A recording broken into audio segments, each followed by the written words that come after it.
Hello guys and welcome back to Sweet and Tasty. Today I am gonna show you a very rich recipe in flavor, and if you are on any kind of diet that requires to be on low carb and high fat such as keto, this recipe today is gonna be excellent for you. It's very rich in fat, doesn't have any added sugar, anything of sort, and very tasty, rich in flavor.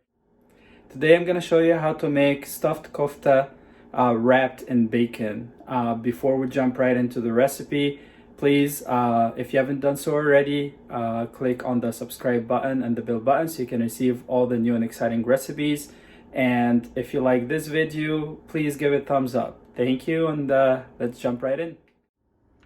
We will start with the recipes, which are very simple actually. I have about 2 pounds of ground beef right here. This one is the one that has a little bit more fat on it than lean. I do have some fresh cilantro, and I have some bacon and mozzarella sticks, and these are about 2 mid-sized red onions in the processor here. And for my seasoning, I have about 1.5 to 2 tablespoons of salt. For this specific recipe, I actually put 1.5, and you can even put less. Reason being, I'm going to be using bacon, and bacon tend to be a little bit salty as it is, so I don't want it to be too salty, so I'm choosing to use a little bit less salt.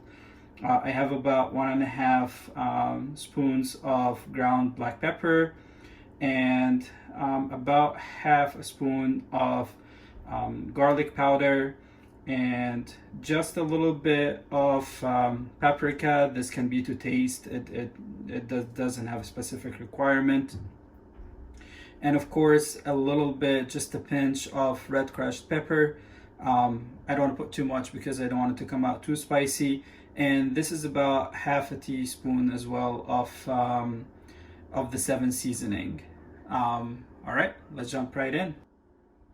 First, I'm gonna start by processing my red onions in the processor, and I'm gonna add to them the cilantro to get processed as well. And what I need is for both of them to be processed until they're super fine. I'll go ahead and show you once I'm done. All right, as you guys can see, I processed until they're really fine and they're all mixed together. I'm gonna go ahead and add that to the meat, and then we'll add our ingredients and go from there. All right, as you guys can see, I went ahead and flattened my meat, and I'll go ahead and add my mixed onions and cilantro. Just a quick note on the cilantro, I only use the cilantro itself. I do not use the stem. I usually separate them.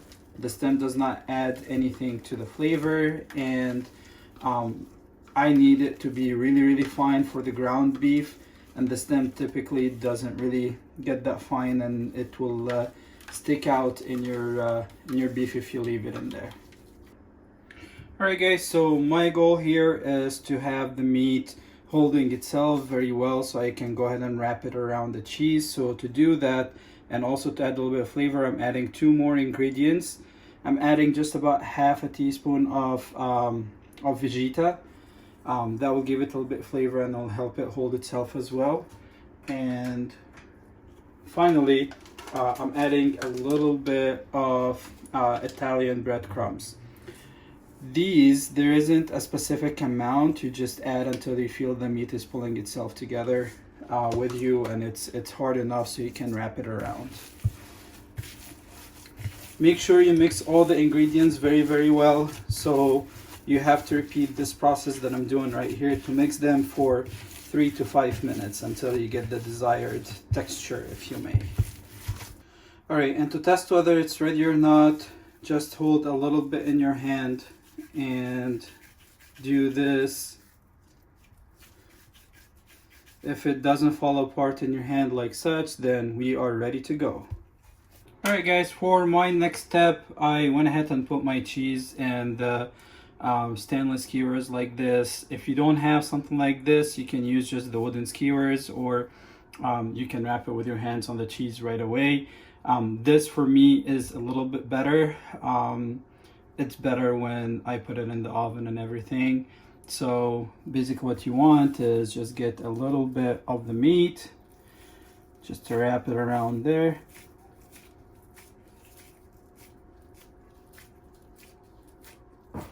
And as much as you can, you want it to be a little bit skinny and close in the bottom. Reason for that is the cheese will typically melt around the meat, and it can go through the holes if you don't close it well.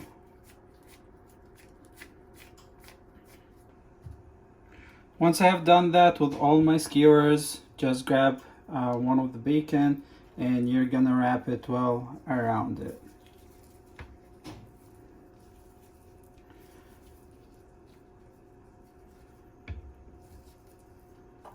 Like such. Now, ordinarily, I would use either oil or melted butter to wrap the meat around as I'm doing this, but bacon already has a lot of fat, so I don't really need to do that.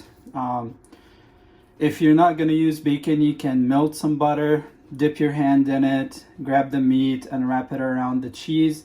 Reason for that, it will make it crunchy and it'll give it that nice barbecue look on the top once you put it in the oven. Otherwise, as I said, the bacon has a lot of fat, so I don't need to do that with the bacon. Alright guys, after I'm done with this process right here, to all of them, I did some with bacon and some without.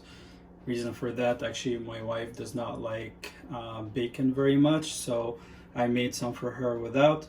I preheated the oven to 350 and I'm gonna put them on the top shelf for about 15 minutes at 350, and then I'm gonna crank up the heat to 400 for another 10 or 15 minutes and we should be good to go.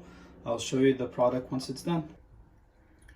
Alright guys, here is the final product. It took about half an hour in the oven, about 15 to 20 minutes at 350 degrees, and then I crank it up to 400 and left it for about another 10 minutes there.